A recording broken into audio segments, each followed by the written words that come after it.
Telangana assembly media point లో మాజీ మంత్రి హరీష్ రావు మాట్లాడుతున్నారు. ఇప్పుడు లైవ్ చూద్దాం. మీరు పంపేటప్పుడు ప్రతిపక్షాలు ప్రిపేర్ అయ్యేటప్పుడు ప్రజాపాలన అంటే ఇదేనా? ప్రజాస్వామ్య పునరుద్ధరణ అంటే ఇదేనా? ప్రతిపక్షాల గొంతు నొక్కుడు, ప్రజా సమస్యలు చర్చించకపోవడం, ప్రజల గురించి పట్టింపు లేకపోవడం, ఎజెండా నిర్ణయించకపోవడం అంటే ఇదంతా కూడా ఇవాళ ప్రజాస్వామ్యాన్ని ఖూనీ చేస్తున్నారు. మాట్లాడితే రాహుల్ గాంధీ గారు రాజ్యాంగాన్ని చేతిలో పట్టుకొని తిరుగుతాడు. ఇదేం రాజ్యాంగం? అసలు ఇదేనా ప్రజాపాలన? ఇది ప్రజాస్వామ్య పద్ధతులా నేను అడుగుతా ఉన్నా. అందువల్ల బీఏసీ సమావేశం ఒక అర్థం పద్ధం లేకుండా 15 రోజులైనా అసెంబ్లీ పెట్టాలంటే లేదా మళ్ళా పెట్టం కానీ ఇప్పుడు 2 రోజులు అనేటువంటి తీరుకు మినిమం 15 రోజులు అసెంబ్లీ పెట్టకుండా 2 రోజులు మాత్రమే అసెంబ్లీ పెడతాం. ఆ 2 రోజులు కూడా ప్రజా సమస్యలు చర్చించాం.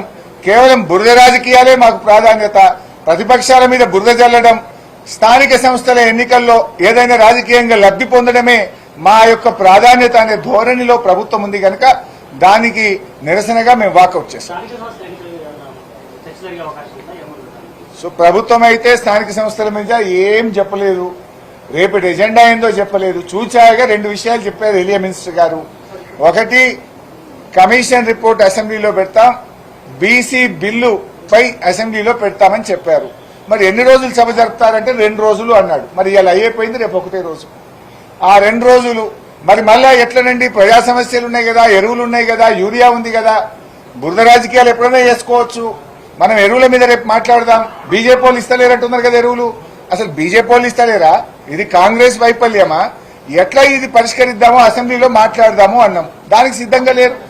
They are not prepared to discuss in the assembly. BJP వాళ్ళు కాంగ్రెస్ వాళ్ళ పేరు చెప్పి తప్పించుకుంటారు, కాంగ్రెస్ వాళ్ళు బీజేపీ వాళ్ళ పేరు తప్పించుకుంటారు.